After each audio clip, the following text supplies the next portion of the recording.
দীর্ঘ ৩ দশক পর কারাগারের অন্ধকার কুঠুরি থেকে মিলেছে মুক্ত জীবন। দীর্ঘদিন পর নিঃশ্বাস নিচ্ছেন বুক ভরে। বলছি হবিগঞ্জের লাখাই উপজেলার সিংহগ্রামের বাসিন্দা কনু মিয়ার কথা। বন্দি জীবন থেকে মুক্তি মিলতেই স্বজনদের কাছে পেয়ে পরম মমতায় জড়িয়ে ধরলেন বুকে। কনু মিয়া মানসিক ভারসাম্যহীন। ১৯৯৫ সালের ২৫ মে তার মাকে কোদাল দিয়ে কুপিয়ে হত্যা করেন তিনি। পরে গ্রামবাসী তাকে ধরে পুলিশে সোপর্দ করে। পরদিন আদালতে দায় স্বীকার করলে তাকে পাঠানো হয় কারাগারে। শুরুর দিকে পরিবারের স্বজনরা খোঁজ নিলেও সময়ের সাথে সাথে ক্ষীণ হয়ে যায় যোগাযোগ। মামলায় ছিল না কোনো অগ্রগতি। আর্থিক অসচ্ছলতায় কেউই আর জামিনের চেষ্টা করেননি। কনু মিয়ার দীর্ঘ বন্দি জীবনের অবসান ঘটান জেলা legal aid officer Mohammad Abbas Uddin.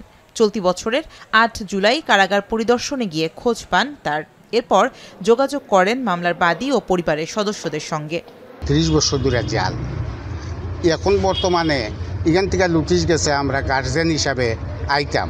মারপেটের ভাই ফিটটা ভাই ভালোই লাগতেছে।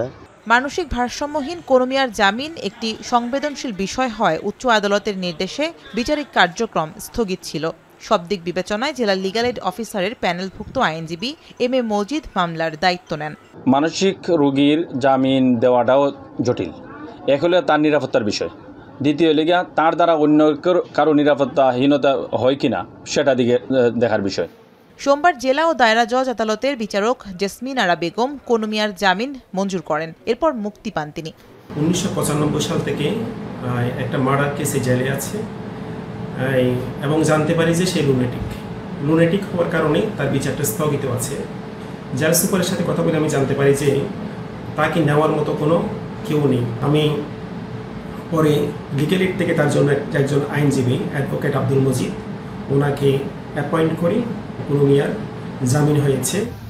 ৩ দশকের নীরব বন্দি জীবন পেরিয়ে কনু মিয়া ফিরেছেন নতুন জীবনের সম্ভাবনায়। এখন প্রয়োজন তার নিয়মিত চিকিৎসা, সেবা যত্ন আর সামাজিক পুনর্বাসন।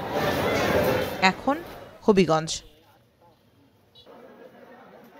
শিয়া বাটার ও ভিটামিন ই সমৃদ্ধ লিলি হালাল বিউটি সোপ, তারুণ্যময় উজ্জ্বল ত্বকের জন্য।